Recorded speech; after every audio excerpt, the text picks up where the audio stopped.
UP में जे बाटे उ कहीं ना भेटाई। यूपी में जे बाटे उ कहीं ना भेटाई। आ बहुत देखवले बारे बाबा आउर देखल जाई। फेर उ बाबा के जीताई तोहरा खुदे ही बुझाई कि यूपी में जे बाटे उ कहीं ना भेटाई। 20 बरस से बुआ बबुआ इहे बात कहत रहले। 20 बरस से बुआ बबुआ इहे बात कहत रहले कि यूपी में का बा इहे माला जपत रहले। बाबा जब अइले करके देहले देखाई, जे बाटे उ ना छुपाई, पूरा जनता के देखाई।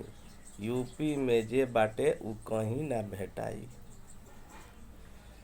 जौन करम उ जनता खातिर बाबा के संदेश बा। आ कोट पैंट के नइखे जरूरत, साधु वाला भेष बा।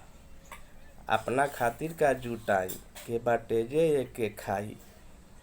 जनता के भलाई गुंडा बने नाही पाई। बुलडोजर चली जाई, नारी पे नजर ना उठाई।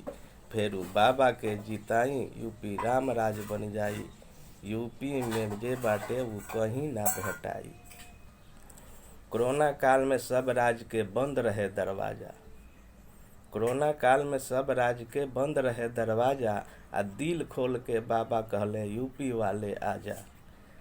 बस भेजौले, कैंप लगौले, भूखा के खाना खिलौले। ओ समय सब जनता बोले वाह रे जोगी बाबा, इहे मौका बा देखाई। फेरू बाबा के जीताई कि यूपी में जे बाटे उ कहीं ना भेटाई। जनता के संग बा तब बहुमत प्रचंड बा।